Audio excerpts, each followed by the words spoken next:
condicional y la regla de la multiplicación.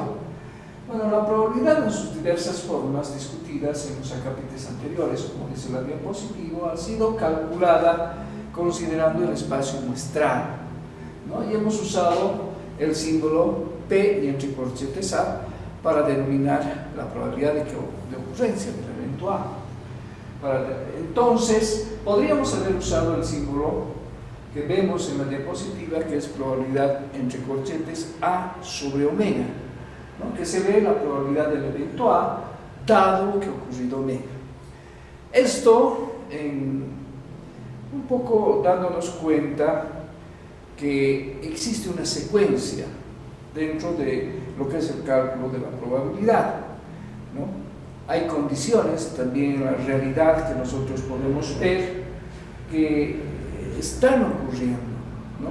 Sabemos por la definición abstracta de probabilidad que lo primero que tiene que ocurrir es el experimento. Una vez hecho el experimento aparece el espacio muestral, que son sus posibles resultados, y dentro del espacio muestral ocurren los eventos, ¿no? Y para esos eventos se calcula la probabilidad. Como hemos dicho, esos son los pasos. Entonces es muy lógico el mencionar que la probabilidad del evento ocurra si es que ocurre en el espacio muestral, y es por eso que podríamos escribir la probabilidad de A habiendo ocurrido omega, ¿no? Pero bueno, dentro del cálculo de probabilidades también hay muchos cálculos que se pueden hacer relacionando ya no los eventos con su espacio muestral, sino una relación entre eventos.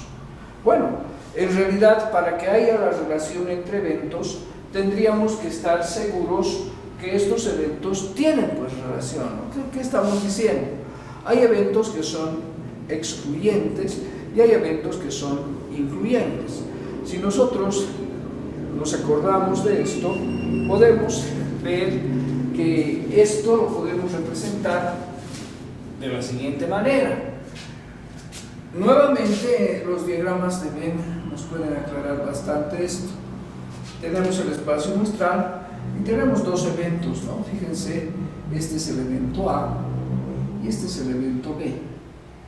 Estos dos eventos no están relacionados, son mutuamente excluyentes, no tienen elementos en común.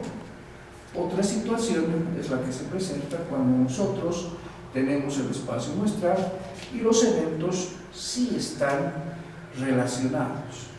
Es decir, este es el evento A y este es el evento B. ¿Qué vemos en esta segunda opción? Es que los dos eventos tienen elementos en común. Existe esta área que corresponde a A intersección B. Y en base a esto es que nosotros podemos hacer el cálculo de la probabilidad condicionada.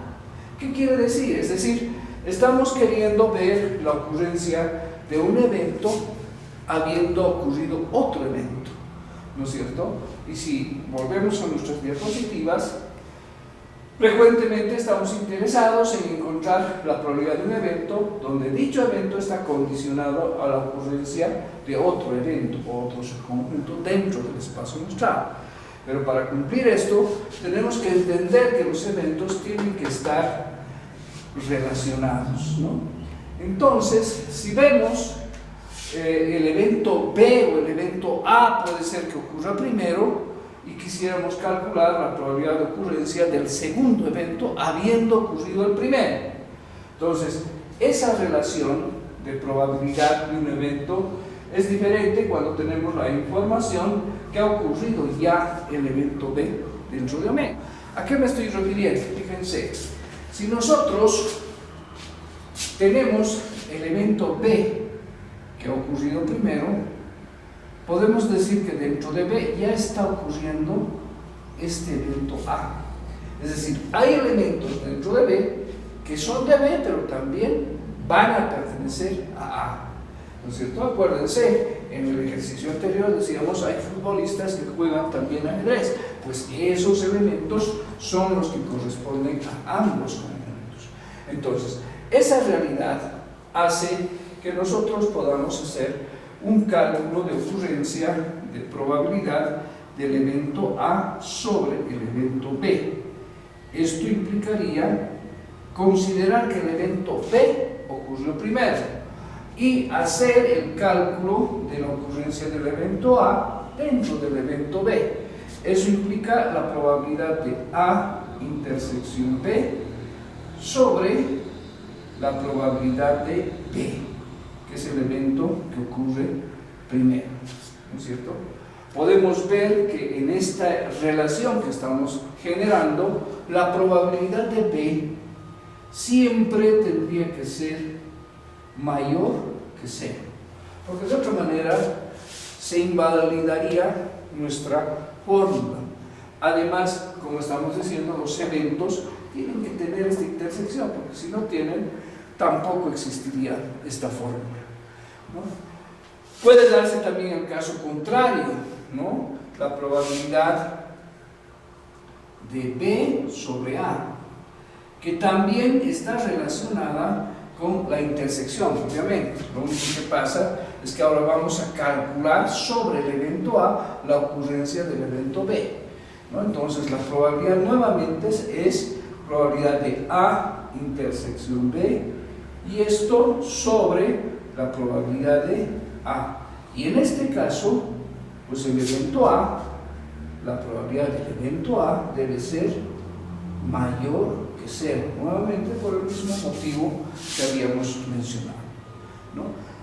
Es como que, si vemos la diapositiva, tenemos esta segunda gráfica en la que estamos viendo que el evento B está resaltado, ¿no? Está sombreado, y todo el trabajo se hace en ese evento para calcular la ocurrencia del evento A. O lo que podríamos hacer lo contrario, lo sombreado podría ser A, y dentro de A poder calcular la ocurrencia del evento B, ¿no? Entonces las fórmulas, como hemos dicho, salen de ese razonamiento, ¿no? Y ahí estaría la fórmula que habíamos puesto también en pizarra, y ya está explicada, obviamente. Pero para entender esto, siempre lo que vemos es hacer un ejercicio, ¿no? Entonces, fíjense en la diapositiva, tenemos ahí ya un ejercicio desarrollado que lo vamos a acompañar. Nos dice: consideremos el lanzamiento de un dado cuyo espacio muestral, y ahí lo tienen al espacio muestral, omega es 1, 2, 3, 4, 5, 6 posibles resultados de este experimento. Y se consideran los eventos A. Fíjense, el evento A es un subconjunto de omega, se observa un número impar, y el evento B se observa un número mayor que 4. Entonces el evento A viene a ser lo que estamos viendo, hay 1, 2, 1, 3, 5, son los números impares que hay en ese espacio muestral, y el evento B, un número mayor que 4, es el 5 y el 6. Si vemos los dos eventos que se han generado, están intersectados en el valor 5. Entonces nosotros, si queremos graficar un poquito esto, podemos decir que el evento A es este que tenemos aquí, y la intersección, fíjense, es el elemento 5, y en A quedarían los elementos 1 y 3, y en B quedaría el elemento 6, ¿no? El resto de los elementos están en el espacio muestral, es decir, el 2, el 4 estarían dentro del espacio muestral. Esa sería la situación en diagramas de Venn. Luego, tenemos que calcular estas probabilidades para ver la probabilidad condicional. Podemos decir: ha ocurrido primero B o ha ocurrido primero A, y aplicar una de estas dos fórmulas, ¿no? Vamos a seguir nuevamente en nuestra diapositiva y nos fijamos el cálculo de probabilidad de la intersección, que es igual a 1/6. ¿Por qué? Porque solamente el elemento 5 dividido entre 6, que es el espacio muestral que tenemos, 6 elementos. La probabilidad de B, que es el evento que ocurre primero, sería 2/6, porque tenemos dos elementos de 6, ¿no es cierto? De tal manera que la probabilidad de ocurrencia del evento A dentro del evento B puede ser calculada, ¿no es cierto? Fíjense, la probabilidad de A sobre B es 1/6 dividido entre 2/6, aplicando la fórmula que habíamos mencionado. Nótese que también el número de elementos de la intersección es 1 y el número de elementos de B es 2. Entonces también podríamos calcular este mismo resultado, que es 1/2, aplicando esta fórmula que está en la diapositiva, es decir, el número de elementos de la intersección sobre el número de elementos del evento B, ¿no es cierto? Entonces, esa sería la probabilidad de ocurrencia de A sobre B. Si volvemos un poco a ver esto, ¿qué estamos diciendo?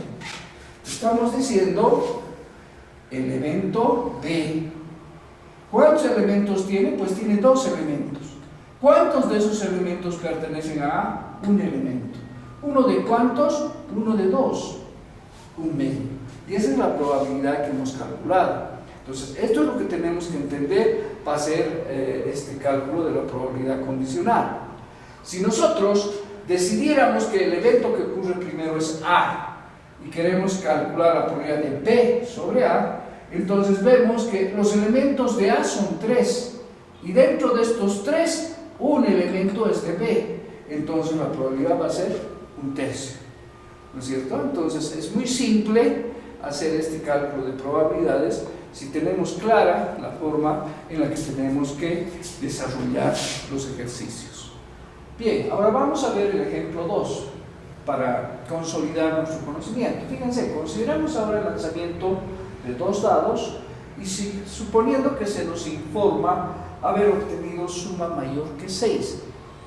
Este es un dato importante en el ejercicio. Nos están informando que ha ocurrido uno de los eventos primero, ¿no? ¿Cuál es la probabilidad de obtener suma 7? Y esto hay que calcularlo considerando esta información. Entonces, lo que estamos haciendo es el cálculo de una probabilidad condicional. Esto es para que nos demos cuenta cómo se plantean los ejercicios donde tenemos que resolverlos con este tipo de fórmulas, ¿no? Fíjense, entonces, la diapositiva está generando ya los eventos A, que es obtener la suma de los dados igual a 7, y el evento B se obtuvo suma mayor que 6. Entonces sabemos, por la información que nos han dado en el ejercicio, que lo que ha ocurrido primero es que se obtuvo suma mayor que 6. Entonces el cálculo lo realizamos estableciendo primero el espacio muestral y conociendo la probabilidad de ocurrencia del evento B, para luego calcular el A, que es un evento intersectado con B, es decir, existe el evento A dentro del evento B.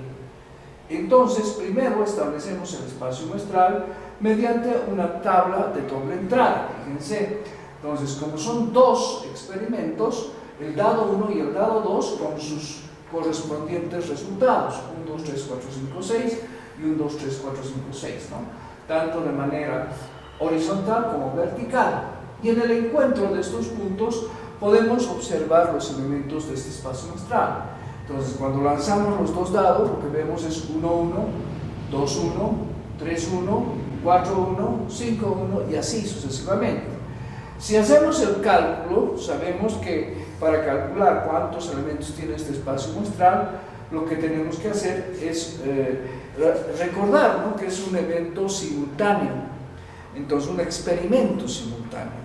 Y este experimento simultáneo, para calcular la cantidad que tenemos de elementos, multiplicaríamos la cantidad de elementos de los espacios muestrales simples, es decir, 6 por 6, 36 elementos. Y como pueden ver en el gráfico, tenemos los 36 elementos. Ahora, una vez teniendo los elementos, podemos identificar al evento B, que en este caso en el cuadro está pintado de color café y rojo. Café y rojo, ¿no? Los 2 colores juntos arman el evento B. Es decir, si revisamos lo que ocurre primero para B, nos dice es suma mayor que 6. Entonces, veamos los pares elegidos: 6 más 1, 7, 2 más 5, 7, 3 más 6, 7, 5 más 3, 7, 6 más 5, bueno, 5 más 3, 8, perdón, 6 más 5, 11. Esto es suma mayor que 6, ¿no es cierto? y tenemos el valor más alto, 6 más 6, 12, que es lo más alto que podemos sumar. Entonces, dentro de esto podemos establecer que son 21 los elementos del evento B, ¿no? Y el evento A, bueno, se calcula además, fíjense en la diapositiva, la probabilidad de B sobre omega. Es decir, ¿cuánto es la probabilidad de ocurrencia del evento B, que es el evento que ocurre primero dentro de omega? Y esto es 21 sobre 36, o 7 sobre 12, o 0,58 o 58% de probabilidad que tenemos de sacar números que sumados, o sea, resultados que sumados sean mayor que el valor 6, ¿no? Entonces, si vemos asimismo, el cuadro nos muestra que el número de elementos de la intersección que hay, o sea, ya el evento, vamos a volver al cuadro, el evento A es suma igual que 7, entonces 1 y 6, 7, 2 y 5, 7, 3 y 4, 7, 4 y 3, 7, 5 y 2, 7, 6 y 1, 7. Entonces, todos esos elementos pertenecen también al evento B. Y queremos calcular la ocurrencia de estos dentro del evento B. Entonces, fíjense, el número de elementos es 6, ¿no? Y el número de elementos de B es 21. Entonces, la probabilidad de A sobre B, según lo que habíamos visto en el anterior ejercicio, es 6 sobre 21. O lo que es lo mismo, ¿no? La probabilidad de la intersección sobre la probabilidad de B. Es decir, la probabilidad de la intersección es 6 sobre 36, considerando el espacio muestral, y la probabilidad de B es 21 sobre 36, considerando el espacio muestral, que nos da lo mismo, ¿no? Que es 6 sobre 21. Esto nos sirve ya para formalizar el concepto de cálculo de probabilidad condicional. Entonces podemos ver que la definición nos dice sea un evento B con probabilidad de B mayor que 0. La probabilidad condicional de que ocurra el evento A, dado que ha ocurrido B, está denotada por A sobre B. Y la probabilidad de A sobre B es la probabilidad de A intersección B sobre la probabilidad de B. Fíjense las notas, la probabilidad de A sobre B no está definida si la probabilidad de B es igual a 0, porque ese es el denominador, como habíamos explicado anteriormente. O como hemos visto intuitivamente en los dos ejemplos dados, la probabilidad de A sobre B podemos calcularlo como probabilidad de A intersección B sobre la probabilidad de B, que es lo mismo que el número de elementos de la intersección sobre el número de elementos de omega, eso es n, ¿no? O el número de elementos de B sobre el número de elementos de omega. Si simplificamos el número de elementos de omega, nos queda el número de elementos de la intersección sobre el número de elementos de B, ¿no? Entonces, esta es la fórmula extendida, podríamos decir, del cálculo de la probabilidad condicional. Es decir, la probabilidad condicional es una probabilidad calculada en un espacio muestral reducido, ¿no? Es B el evento que ocurre primero, que se convierte en una especie de espacio muestral pequeño donde se cuentan cuántos elementos de A pueden ocurrir. Y en la práctica podemos resolver el problema usando la definición. Esto es calculando siempre la probabilidad de la intersección y la probabilidad de B con respecto al espacio muestral original, o considerando la probabilidad del evento A con respecto al espacio muestral reducido B, como indica la nota 2 y los ejemplos que hemos dado.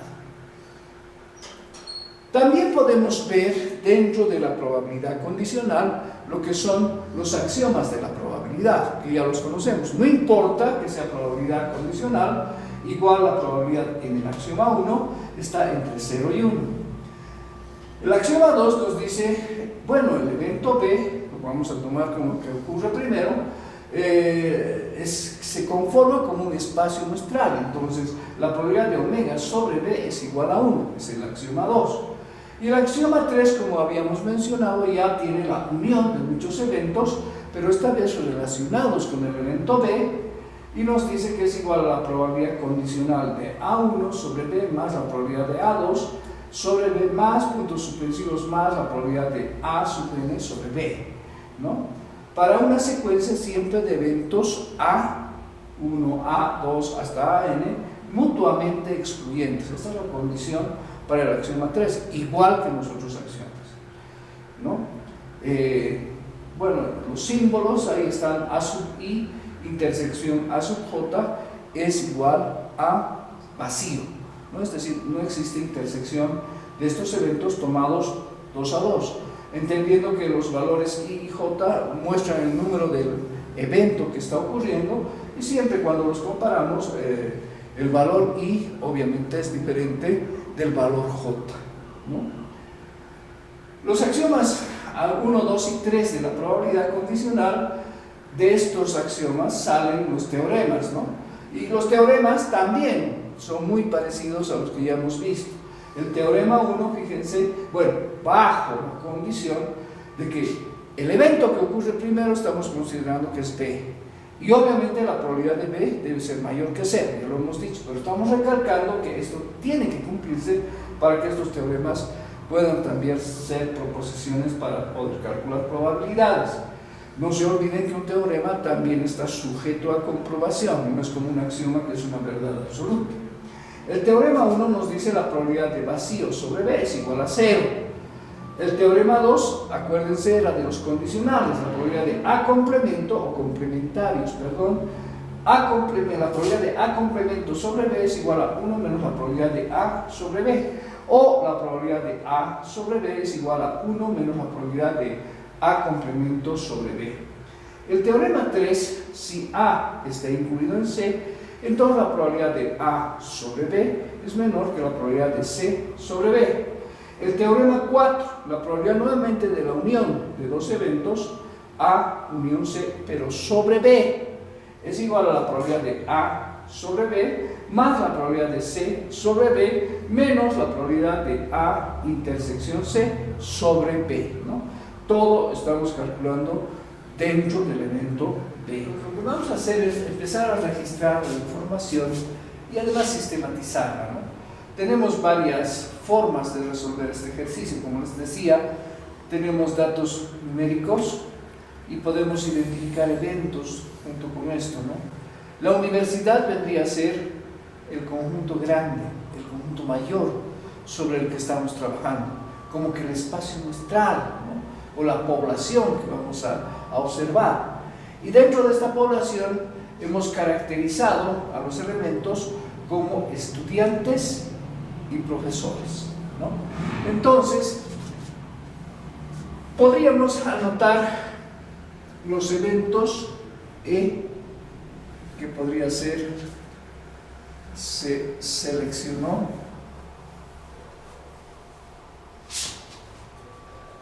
un estudiante.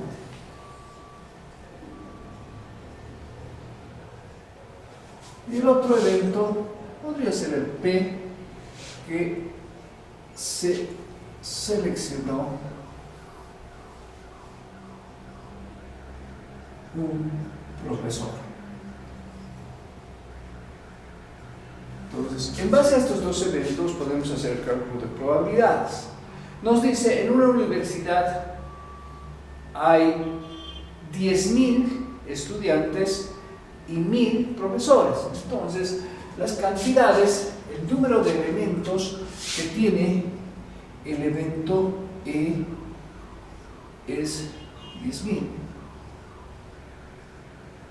Y el número de elementos para el evento P puede ser 1.000. Esto nos está informando por una parte.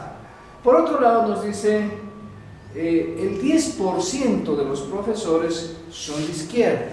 Entonces podemos identificar otros eventos que pueden ser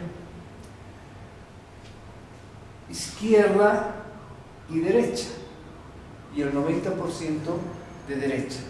Entonces yo podría poner la letra I para decir se selecciona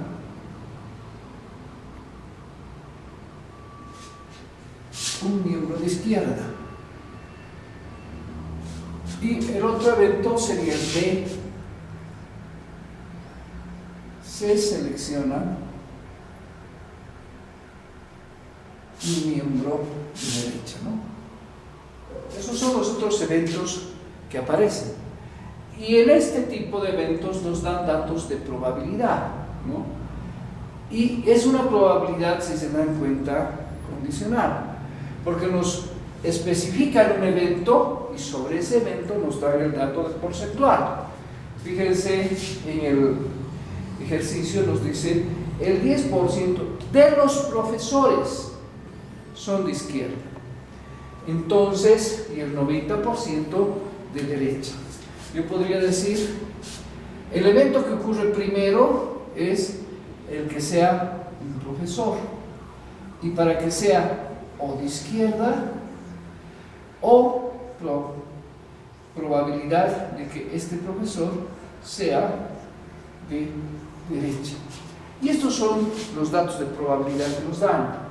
Profesores de izquierda nos dicen es el 10% o 0,10, y profesores de derecha es el 90% o 0,9. Y en los estudiantes también identifican los dos eventos de izquierda y derecha y nos dicen, ¿no?, que es a lo contrario. Es decir, si vemos probabilidades, la probabilidad de que un estudiante sea de izquierda vendría a ser igual al 90%, es decir, 0,9. Y la probabilidad de que el estudiante sea de derecha vendría a ser un 0,10, un 10%.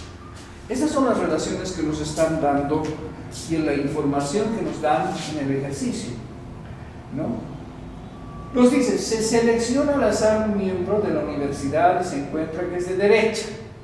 Sabiendo que es de derecha, ¿cuál es la probabilidad que haya seleccionado un estudiante? Entonces, la probabilidad de seleccionar un estudiante de derecha tendría que ser la probabilidad que queremos calcular, es esta, ¿no? Probabilidad de que el estudiante sea de derecha. Es nuevamente una otra condicional, ¿no es cierto? ¿A qué sería igual esto? Pues aquí podemos ya aplicar nuestra fórmula condicional. Tendríamos dos fórmulas para resolver esto. Una sería la probabilidad del estudiante que es de derecha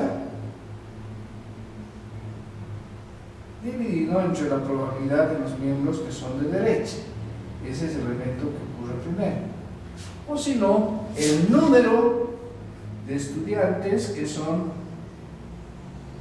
de derecha sobre el número de miembros de la derecha, ¿no? Son las dos opciones que tenemos para resolver el ejercicio.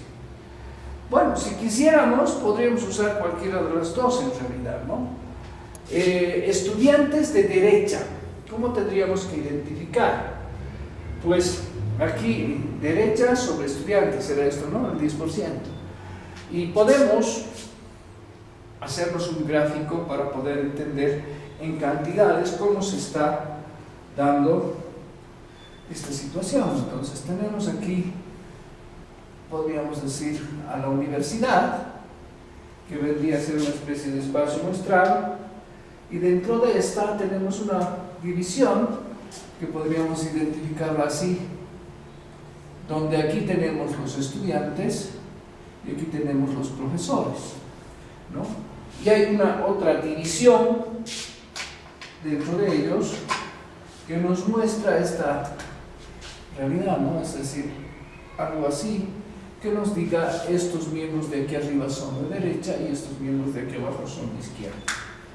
Entonces, ahí ya podríamos tener unas cantidades.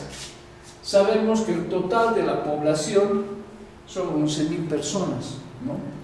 Pero podemos ir sacando, obviamente, los porcentajes en este caso, para ver las cantidades y los eventos completos, ¿no? Es decir, tenemos estudiantes que son un total de 10.000. Y dentro de estos 10.000 estamos diciendo que los que son izquierdistas, son de la izquierda, son el 90%. Entonces, Esto implicaría que los estudiantes, si vemos que todos estos estudiantes serían 9.000 los estudiantes que son de izquierda.